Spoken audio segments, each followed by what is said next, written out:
welcome back to Nails Before Films. It's your favorite disgrace to society. I'm not reviewing a movie today. I'll be talking about the ending of Oshi No Ko and what I think of the series as a whole. There will be spoilers, so if you haven't read the last manga chapter or if you only watched the anime, maybe come back later if you don't want to know the ending. Anyway, let's get into it. Personally, I don't find Oshi No Ko's ending unacceptable. To me, anything is better than redeeming Aqua and Ruby's dad, which almost happened. I was relieved when he turned out to be an irredeemable asshole and died. However, I can understand why so many people are angry about this. It's in no way a well-written ending. Let's start with the biggest complaint most people have, which is of course Aqua's death. In the end, Aqua stabs himself before killing his dad, making it seem like his dad attacked him and both of them died in the ensuing struggle. I don't mind Aqua dying, but it isn't handled very well. It comes off as rushed and stupid, so the readers are mostly confused or angry instead of sad and touched by his sacrifice. First of all, it is extremely dumb of him to stab himself before he kills his dad. Is the author inspired by the ending of the first Scream or something? Why would you do that? What if your dad overpowers you and escapes? What makes you think you can push a grown man into the ocean when you're already injured? At least kill him first and stab yourself later. Also, when his dad taunts him that he can't kill him because Ruby would become the sister of a murderer, I was like, what makes you think he'd get caught? There's nobody around. If he kills you now, who would know?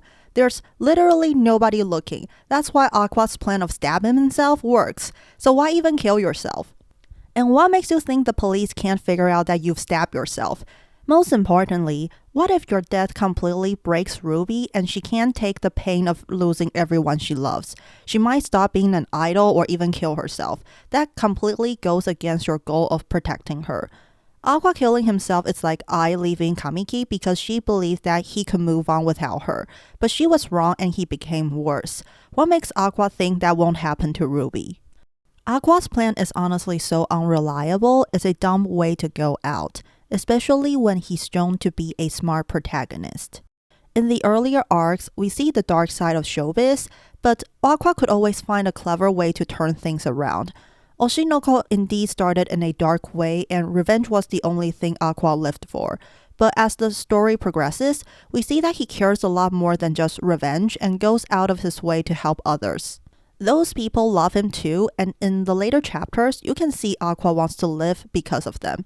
Yet he throws all of that out of the window because he has to protect his sister. It's disappointing that sacrificing himself was the only method he could think of, especially when the plan is extremely unreliable. If Aqua must die, I feel like a better way of doing it would be for him to force his dad to get his hands dirty. Kamiki realizes his plan to manipulate Nino has failed, and the only way to stop Ruby from surpassing Ai is to kill her himself. Aqua then sacrifices himself to save Ruby, and their dad gets arrested. Or similarly, he knows from the start that Nino would fail, and he's just using her as decoy. He's actually way ahead of them and waiting for Ruby at the Tokyo Dome. However, Aqua is waiting for him there and sacrifices himself to make his dad a murderer. I don't think these two options are great, but they are at least more reliable and acceptable than the one we've got. This ending also neglects the purpose of the movie about Ai, which was supposed to be their revenge. The whole point was to expose Kamiki and strip him of his influence, forcing him out of showbiz. But in the end, the movie doesn't matter at all. Kamiki is still determined and capable of killing Ruby, and Aqua has to kill him himself.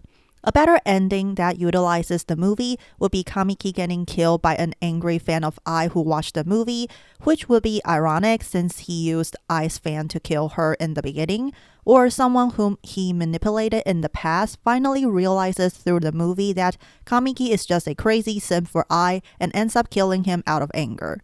Speaking of Kamiki, he turns out to be quite a disappointment. Oshi No Ko builds him up to be this evil mastermind who's so clever and sly, yet he doesn't do anything impressive in the end. He just manipulates someone to kill Ruby as he did Ai, and his plan is quickly foiled because no one's that stupid.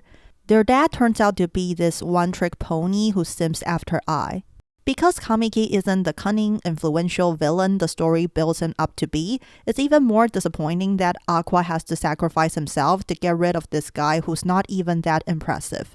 To be honest, toward the end, it seemed that the author didn't know how to conclude the story, and some twists were ham-fisted into the plot. Ai's message to Aqua about saving Kamiki is really weird. She knew he was on the brink of breaking and how much he relied on her, yet her solution was to break up with him.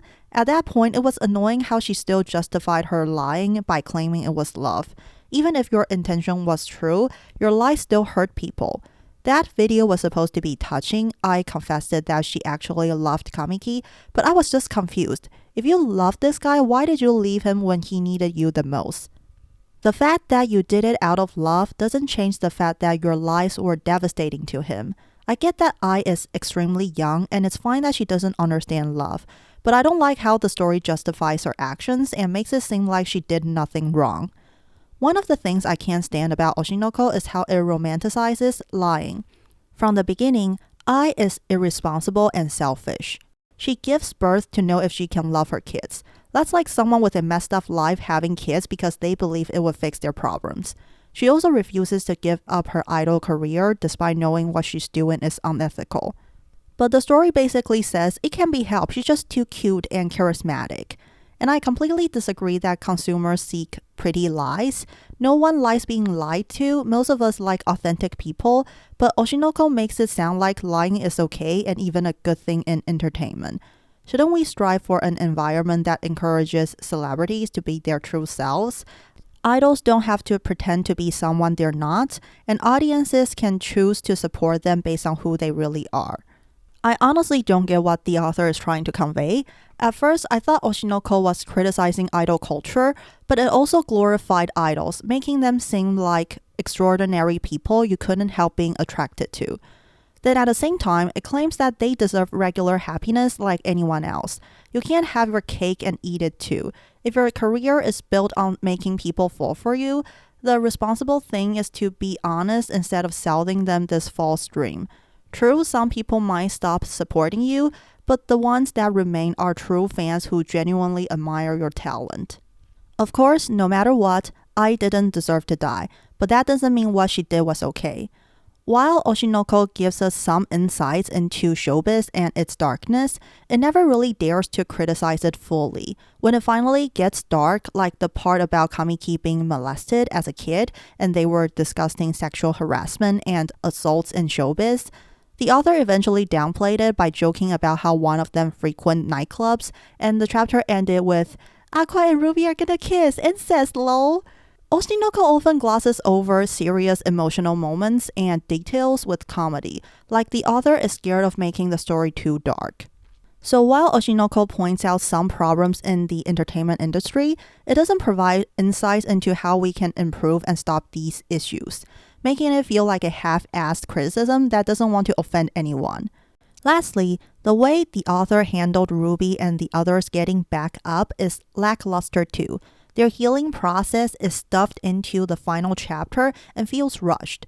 They somehow just move on and it's not convincing. The part about Ruby is especially frustrating.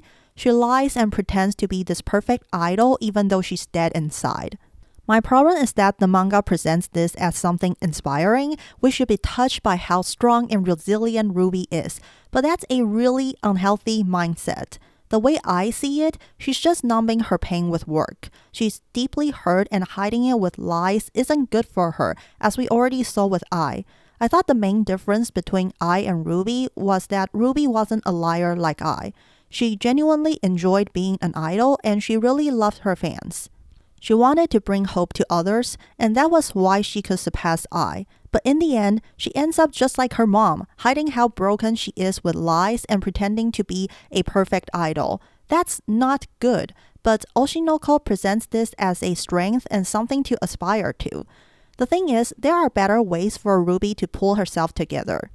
Maybe Aqua left a letter for her using the doctor's name, telling her he was sorry and encouraging her to keep being an idol. Ruby would know it was from Aqua, but no one would suspect anything because the letter was in the doctor's name. Or she received many fan letters cheering her on, telling her she had given them hope.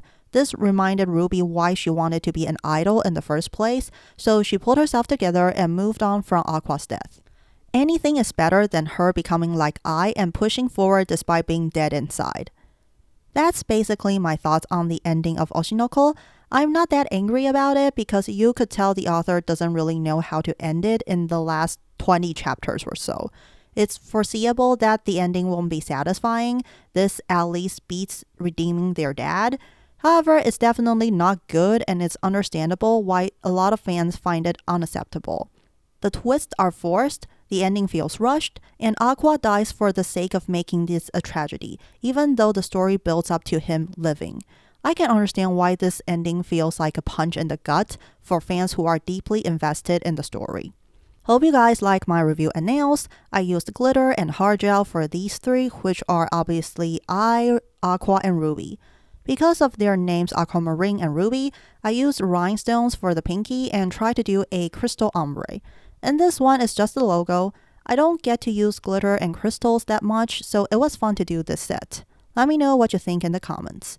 As always, like, subscribe, hit that notification bell, comment, share, do what you want. Follow me on other social media if you like. Links are in the description.